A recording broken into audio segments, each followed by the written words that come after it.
Assalamualaikum warahmatullahi wabarakatuh. Bertemu lagi dengan aku Ririn di channel Kisah Sang Pencerita.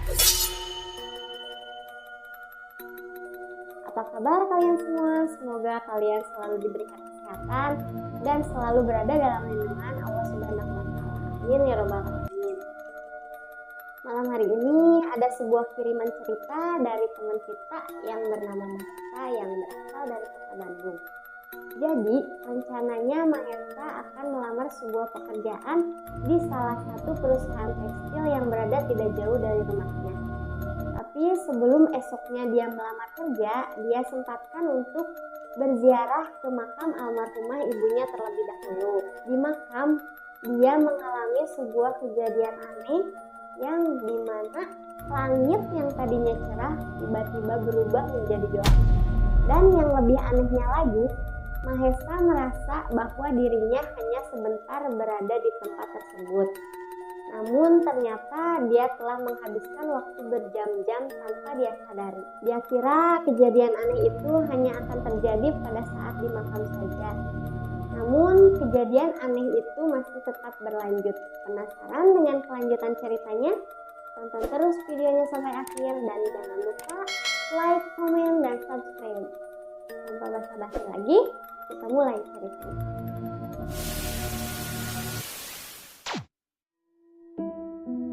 Mahes, sapa seseorang yang menyadarkanku saat sedang melamun di depan rumah.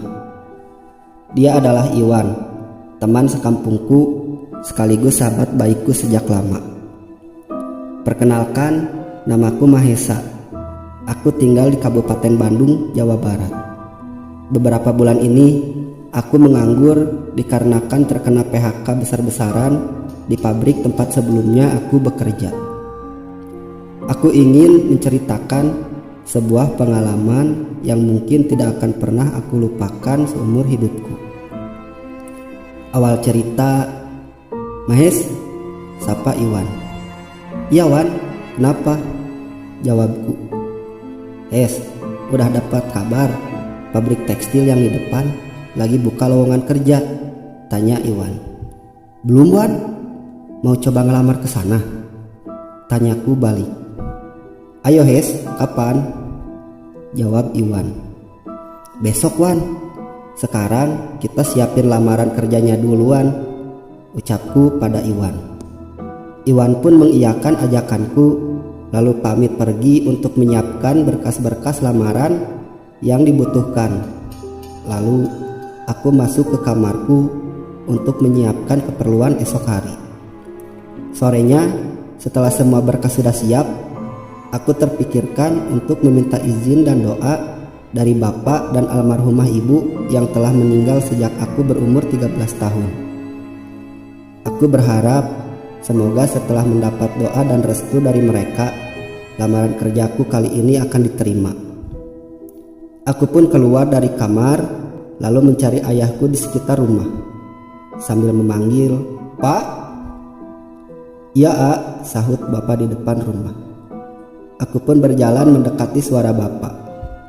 "Ya A, kenapa manggil bapak?" tanya bapak padaku. "A minta doa restu bapak. Besok A mau ngelamar kerja Pak, di pabrik yang di depan. Katanya pabrik depan sedang buka lowongan pekerjaan," jawabku panjang lebar. Mendengar jawabanku, bapak kemudian tersenyum lalu berjalan mendekat ke arahku. "Bapak doakan semoga dilancarkan segalanya ya Nak. Semoga AA dapat diterima kerja di sana," ucap bapak sambil mengelus rambutku. "Sekalian Pak, AA mau izin ziarah dulu ke makam ibu. Apa makamnya ibu udah dibersihin belum ya Pak sama penjaga TPU-nya?" "Belum A, Bapak dengar penjaga TPU-nya udah beberapa hari sakit. Kalau mau ziarah ke sana, mending sekarang, takutnya nanti kelewat maghrib," jelas bapak mengingatkan. Mendengar jawaban bapak, aku pun pamit, lalu bergegas ke TPU dekat rumahku, yang jaraknya mungkin hanya 100 meter dari rumah. Tidak lupa sebelum berangkat, aku membawa sebotol air dan sabit yang akan kugunakan untuk membersihkan rumput-rumput liar yang suka tumbuh di sekitar makam ibu. Aku berangkat dari rumah sekitar jam 3 sore. Setelah sampai di TPU, kemudian aku berjalan melewati beberapa makam dengan nama dan bentuk yang berbeda. Sampai akhirnya aku berhenti di sebuah makam bertuliskan nama ibuku. Kulihat ada rumput liar dan dedaunan kering berserakan di sekelilingnya. Kupandangi makam ibuku sambil mengenang masa-masa kecil yang kuhabiskan bersama ibu, sampai menjelang kepergiannya di usiaku yang masih kecil. Hingga tak terasa ada sedikit air mata yang menetes. Setelah itu, aku pun membersihkan rumput kecil di sekitar makam ibu dan langsung berziarah. Setelah selesai berziarah, aku pun mengambil sebotol air yang sebelumnya aku bawa dan berniat untuk menyiramkannya ke makam ibu. Namun baru saja aku membuka tutup botolnya, tiba-tiba langit yang sebelumnya cerah mendadak jadi gelap. Tidak lama berselang, tiba-tiba ada yang menepuk pundakku, lalu kemudian menyapa. Rajin sekali membersihkan makam orang tua, apalagi sambil AA doakan. Orang tua AA pasti senang, ucap seseorang di sampingku. Aku pun melirik ke samping, kulihat ada seorang kakek berpakaian serba hitam memakai ikat kepala yang sedang berjongkok di sampingku. Iya Ki, lagi kangen almarhumah ibu, sekalian ziarah, jawabku terbata-bata disertai senyuman kecil kepada kakek tersebut. Mendengar jawabanku, tiba-tiba kakek itu memicingkan mata lalu berkata, "Kalau sudah beres ziarahnya, cepat pulang. Ini sudah lewat maghrib. Pemakaman ini angker," ucap si kakek. "Loh Ki, padahal saya datang sekitar jam 3 sore. Perasaan saya belum lama Ki. Kalau sudah lewat maghrib, masa saya gak dengar suara azan?" Jawabku keheranan. Setelah aku berkata seperti itu, tiba-tiba kurasa angin berhembus dengan kencang. Aku melihat ke sekeliling, terlihat pohon-pohon yang bergoyang hebat karena hembusannya. Langit yang sebelumnya tiba-tiba gelap, sekarang menjadi lebih gelap, seperti akan memasuki malam.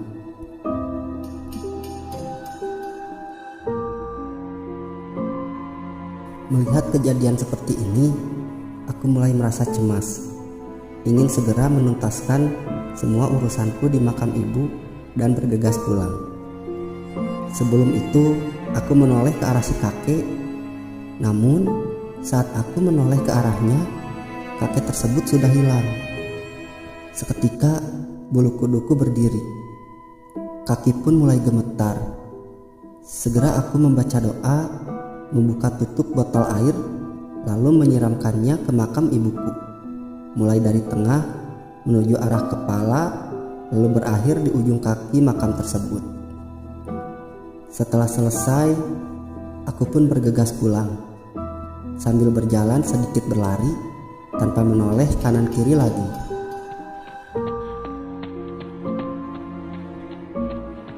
Sekitar jam 6:30 malam, aku pun sampai di rumah.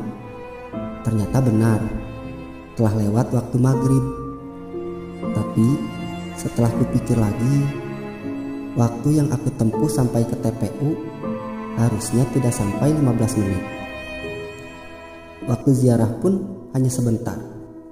Dan yang membuat lebih aneh adalah aku tidak mendengar suara azan.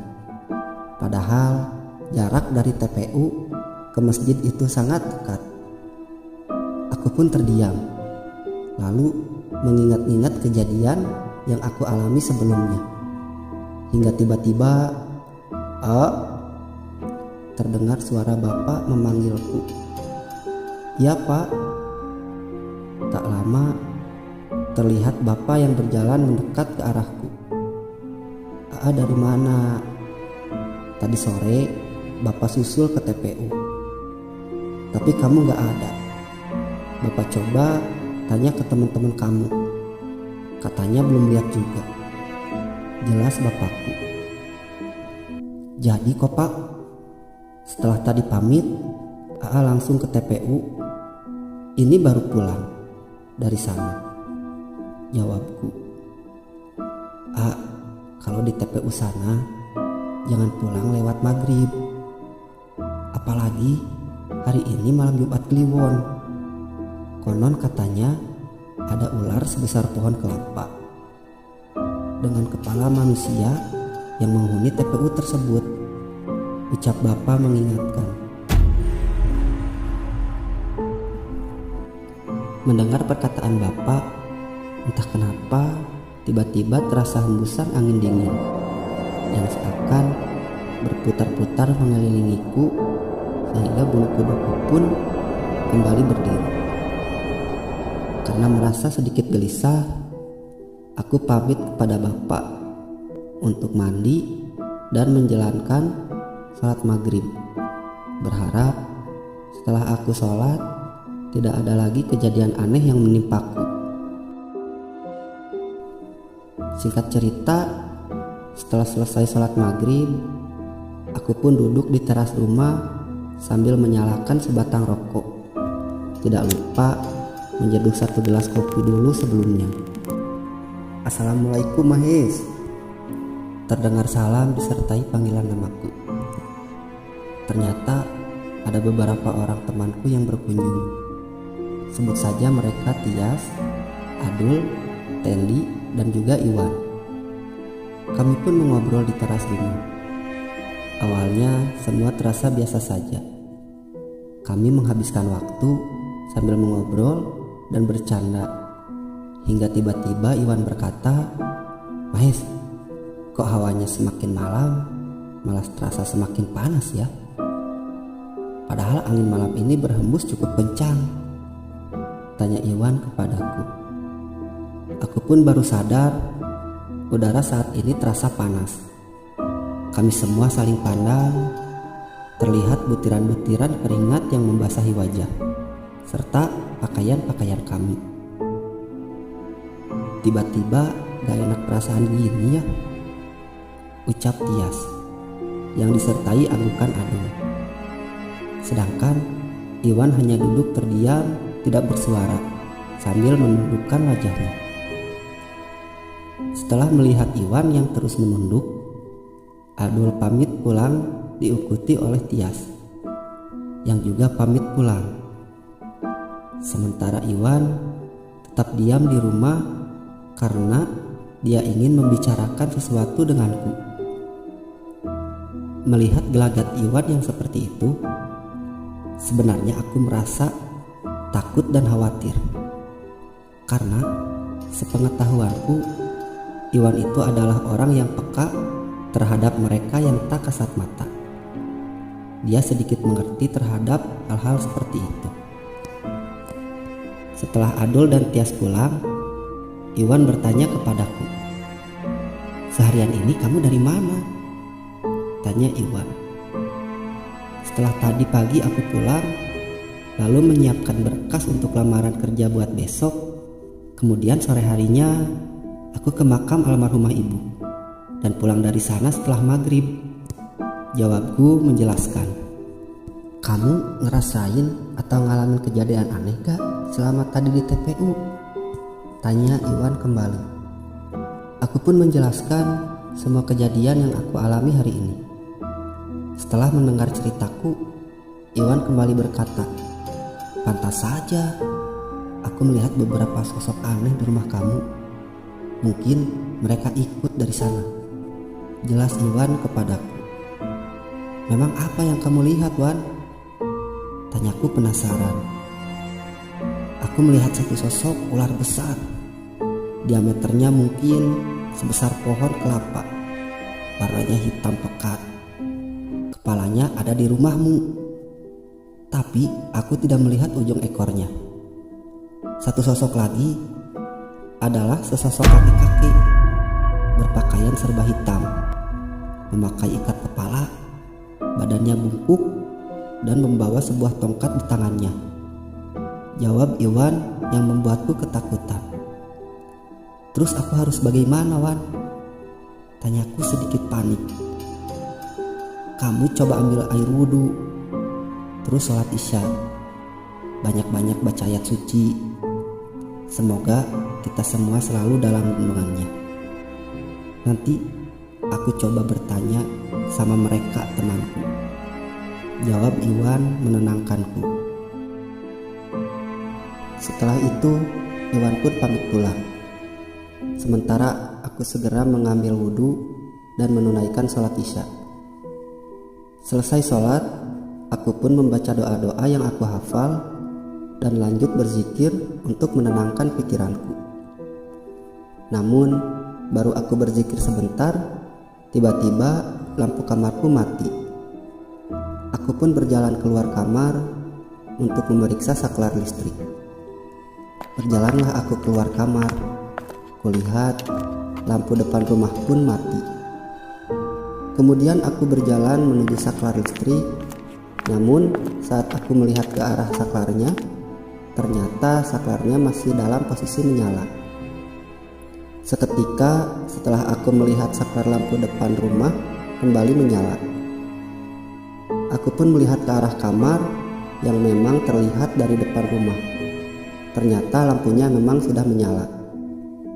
Aku pun kembali menuju kamar untuk segera beristirahat.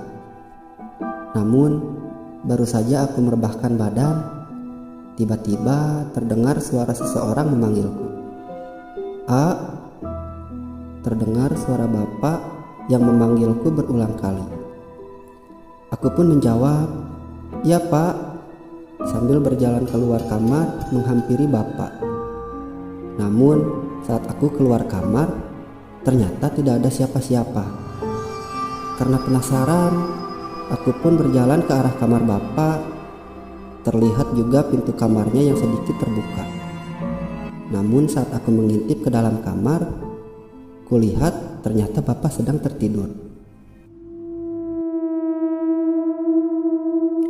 Melihat bapak yang tertidur, aku pun segera kembali ke kamar dan tidak menghiraukan apa-apa lagi. Lalu berbaring sambil kupaksakan menutup mata. Walaupun terasa seperti ada yang memperhatikan dan di kamarku terasa sangat pengap, seolah banyak orang yang berkumpul di sini. Hingga setelah beberapa lama, aku pun tertidur. Kemudian aku bermimpi sedang dililit oleh ular besar berwarna hitam.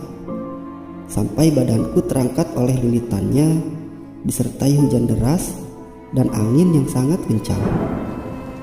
Terlihat pula kilatan-kilatan cahaya petir yang bergantian dan suara gemuruhnya.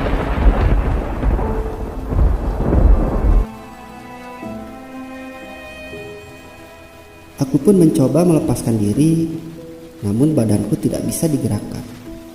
Bahkan saat aku ingin membaca doa, suaraku tercekat, tidak bisa berbicara sepatah kata pun. Sedang dalam situasi itu, tiba-tiba terlihat kepala seekor ular berukuran bola basket. Matanya berwarna merah, mendekatkan wajahnya ke depan wajahku, disertai dengan suara desisan dan juga lidahnya yang beberapa kali keluar dari mulutnya. Hingga saat mata kami saling bertatapan, tiba-tiba terasa ada seseorang yang mendorong-dorong bahuku. Aku pun berbalik lalu membuka mata. Ternyata bapak yang sudah ada di dekatku. Lalu berkata, "Bangun, sudah mau pagi." Aku pun duduk lalu melihat jam. Ternyata sudah jam 5:30 pagi. Setelah itu aku bergegas mandi dan berwudu. Kemudian menjalankan sholat subuh. Tidak lupa berdoa untuk kemudahan segala urusan dan dilindungi dari segala gangguan-gangguan yang sedang menimpaku.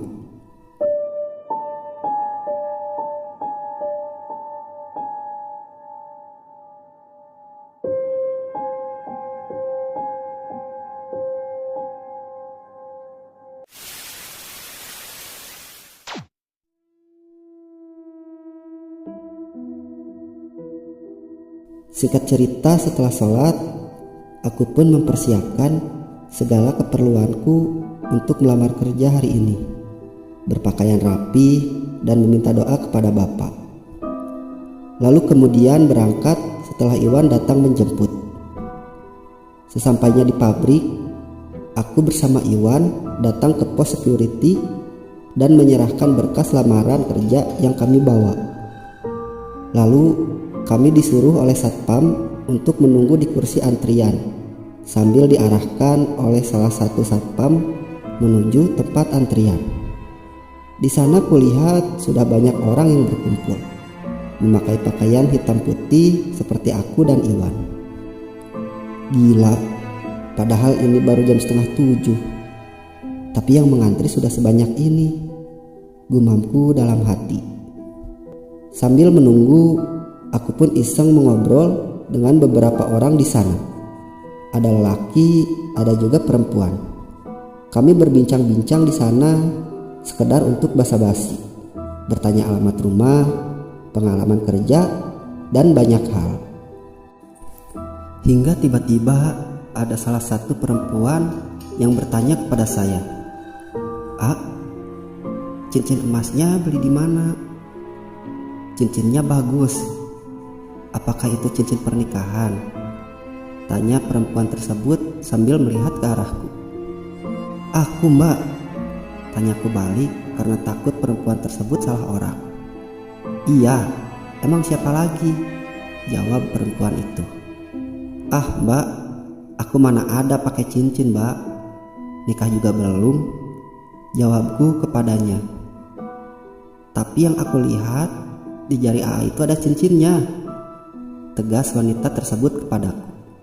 "Gak ada, Mbak," jawabku sambil aku memperlihatkan semua jariku ke arahnya.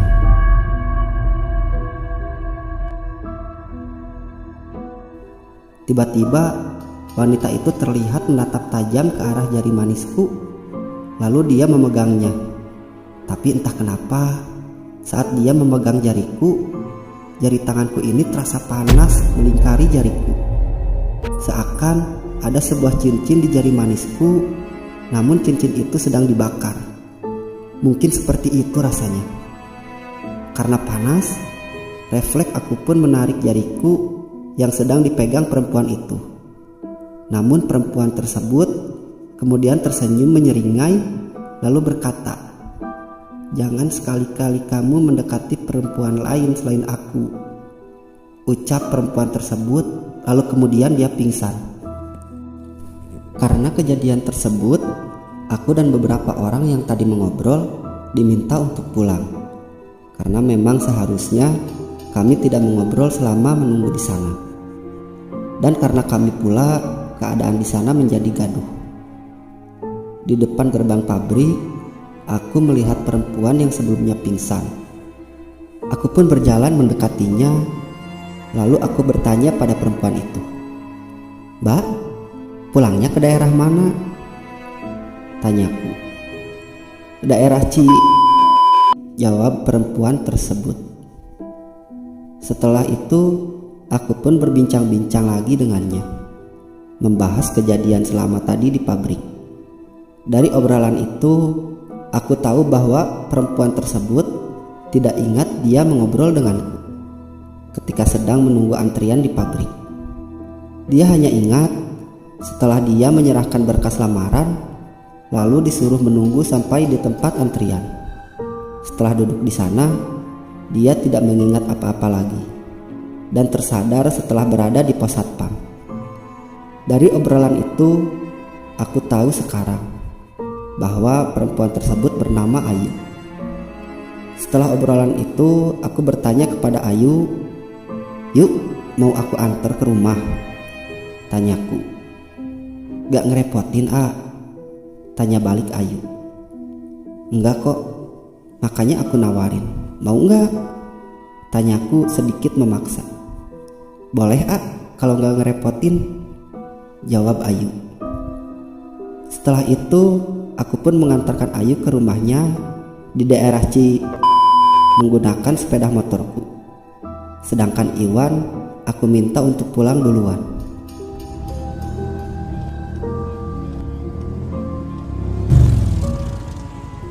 Selama perjalanan, aku dan Ayu beberapa kali membahas kejadian hari ini di pabrik dan kejadian yang aku alami sebelumnya.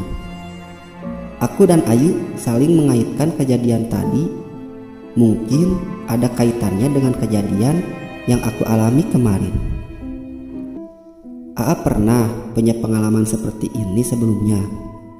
Tanya Ayu. Belum pernah yuk, baru kali ini ngalamin hal kayak tadi. Kalau Ayu sendiri gimana yuk? Tanyaku pada Ayu. Kalau Ayu sering. Ayu itu gampang kerasukan jawab Ayu. Terus selama ini kalau kamu kesurupan siapa yang ngobatin yuk? Tanyaku penasaran. Ada Abah, kakeknya Ayu.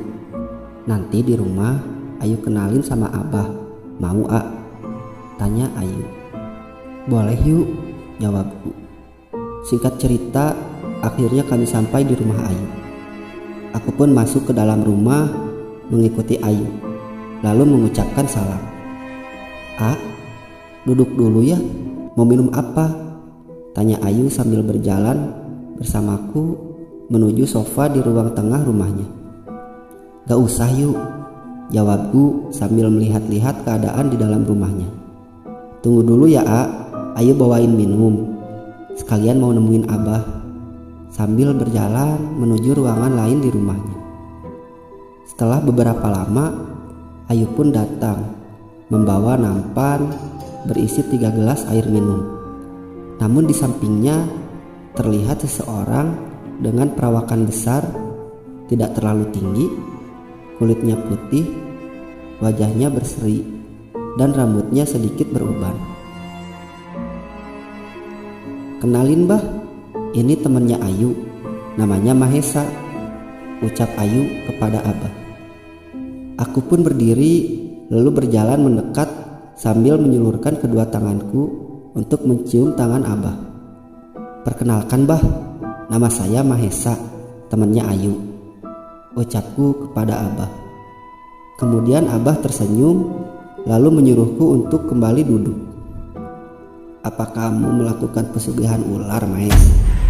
Tanya Abah tiba-tiba. Enggak Bah, nauzubillah Bah, dosa besar. Saya gak pernah ngelakuin hal seperti itu Bah.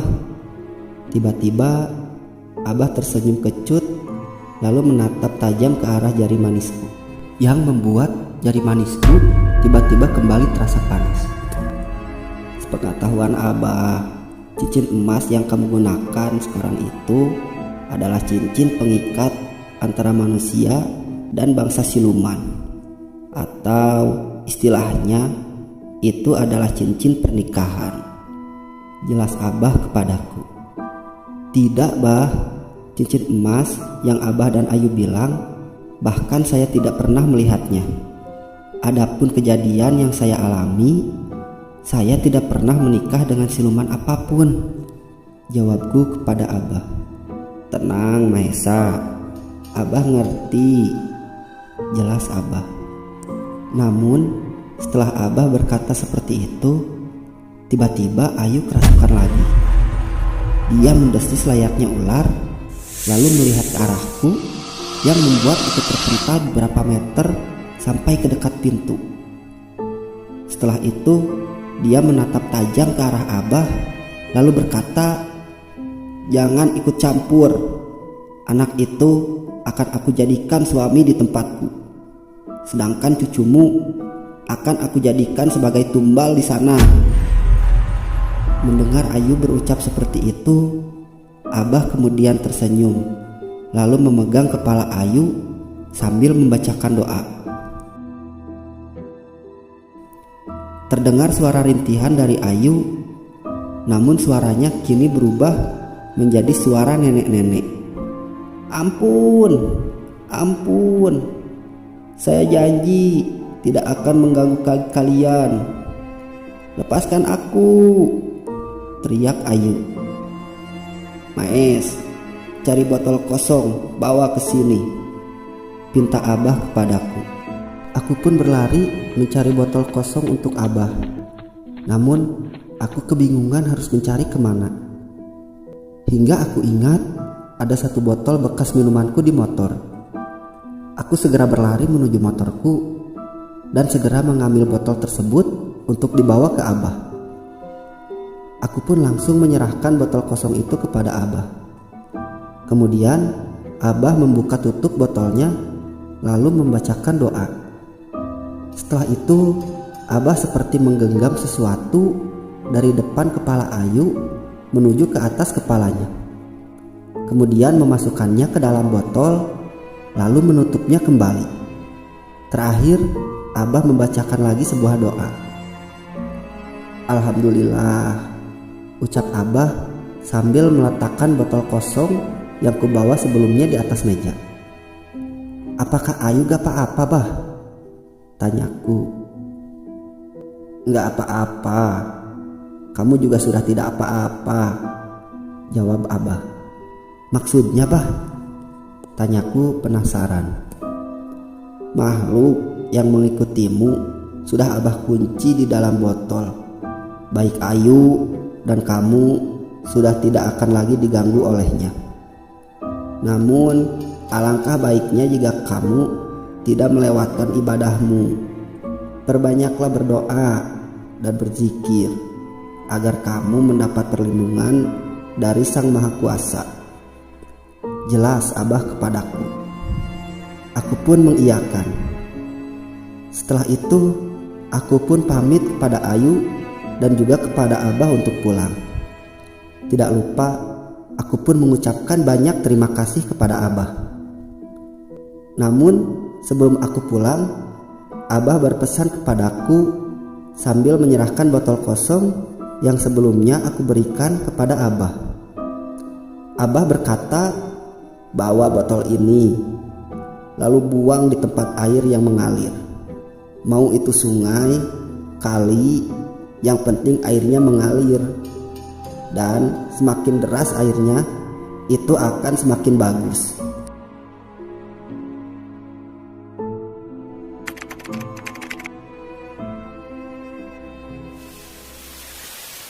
Oke teman-teman, itulah cerita yang dikirim dari teman kita Mahesa. Nantikan video-video selanjutnya. Terima kasih.